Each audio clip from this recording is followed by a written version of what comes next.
because I did all of that and more. My grandma was nearby and heard everything. And then she asked them why as well. She lectured my parents that she was very disappointed in them for showing favoritism. Then she announced to everyone still there that my parents thought getting their firstborn son a car and DJ was fine, but not their second. And then she even pointed out how much harder my parents tried for my brother's 18th birthday than they had for mine. My uncle was the first to stand up and say something. Then, everyone else who'd yet to leave. I walked away and went to my room to sit and think. I got a few I'm sorry calls from relatives, and my grandparents convinced me to go out with them for the evening. But when I got back, my parents were pissed and told me I'd shamed them to the whole family. I just walked past them because I didn't want to fight. The next few weeks went by with a silent treatment between us. My parents suddenly surprised me a few days ago with a white '98 Subaru Legacy that runs great. They practically threw the keys and the title in an envelope at me and said to have fun. I got the car, and they're paying for insurance for the next 6 months like they did for my brother. I know a car isn't a right but a privilege, so I feel like I've essentially blackmailed my parents into getting me one. Update: I got a part-time job that later went full-time for the summer after graduation. However, 3 weeks into working part-time, the Subaru blew the head gasket on the highway at about 45 miles an hour. The temp gauge redlined,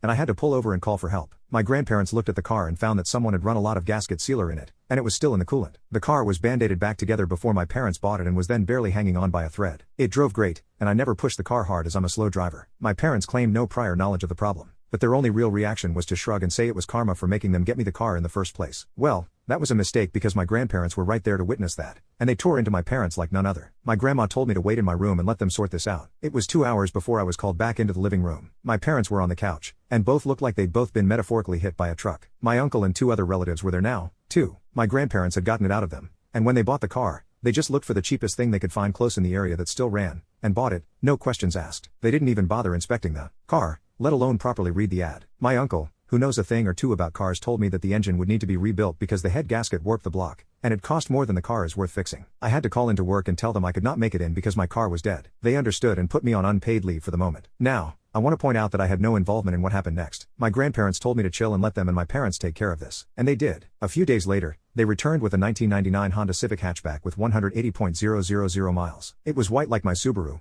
and it drives great. It's not all-wheel drive like the Subaru, but it's great on the road and gets better gas mileage. There was also a list of all recent repairs done to the car, such as a new radiator. My uncle also went over the car before giving it the okay. I thanked everyone profusely. My parents, though, had all the elation of Ben Stein on Valium. They said very little and just walked away. There wasn't even that vibe they had last time of acting like they were giving a new toy to a brat. How they acted was just pure defeat if I could put it into words. The Subaru was resold for $400 later since that was the best we could get with the blown head gasket. And that money was put into my savings. That's only one half of what happened, though. When I said I did better in school than my brother, I wasn't kidding. My brother got a 30% scholarship after he finished high school. Well, I got a 50% one. Not at the same college of course, but at one. It was comparably good, and that was also closer. To say my parents were shocked is an understatement. Of course, they both looked unhappy as soon as the shock wore off. I decided it wouldn't be a good idea to poke the bear by asking them about it. But my grandma thought otherwise and poked that bear. And I mean poked it. First, she asked if my parents were happy for me, and they claimed they were, but didn't show in their attitudes. So my grandparents finally asked what their problem was. Why did they dislike me? Their second son was doing great and even went above expectations. And they can't be happy about it? Did they want me to fail? Were they hoping I'd fail? What is the deal? My mother looked upset, and my father couldn't look me in the eyes. They both meekly said they were happy for me. I managed to say they want me to take the world by storm when I go to college. They even said they'd help pay some of my tuition,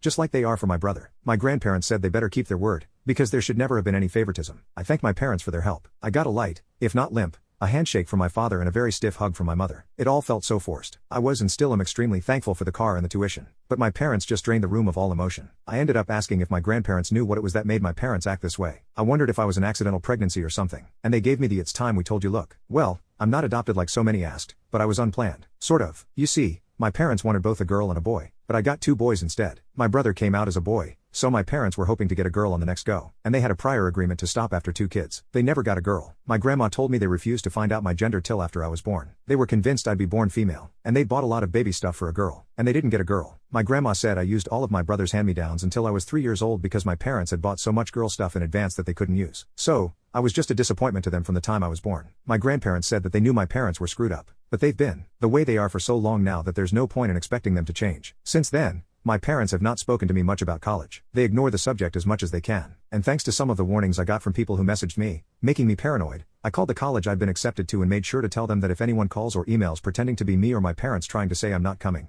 then to call me for a double or even triple check if anything like that happens. I mean, I kind of doubt my parents would do that sort of thing, especially after everything that's happened. But I felt like playing it safe was the better option. However, there was something that I didn't expect to happen, and that was my brother calling me. He called me out of the blue to talk. He said our grandparents called and told him everything. He told me he was sorry for what happened in his way, and he hopes that once I'm on my own, I won't ever need to return. He admitted to me that when he finishes college, he will stay in the state he's in because he likes it there. I know our parents want him to return when he gets his degree, but it looks like that's not happening. I said I don't blame him and may do the same. The rest of the conversation was awkward because we weren't used to speaking to each other much anymore. My grandparents and the rest of the family held a surprise party for me over the weekend, and they made it almost like a repeat of my brother's 18th birthday. There was a DJ and a big chocolate cake my grandma had made. I couldn't thank them all enough. My parents attended the party, but they were like wallflowers the entire time. They didn't say or do much. I just sat at a far table in the corner and drank beer quietly. The look of defeat they had was even greater now. The party wasn't just to congratulate me, but also to rub in my parents' faces that they should have done better, because the rest of the family had made their disappointment in them clear. They seemed like they wanted to leave the party for a while. I can't say I blame them. They were being humiliated into staying where they were. My grandma said that you're always young enough to be taught a lesson in humility.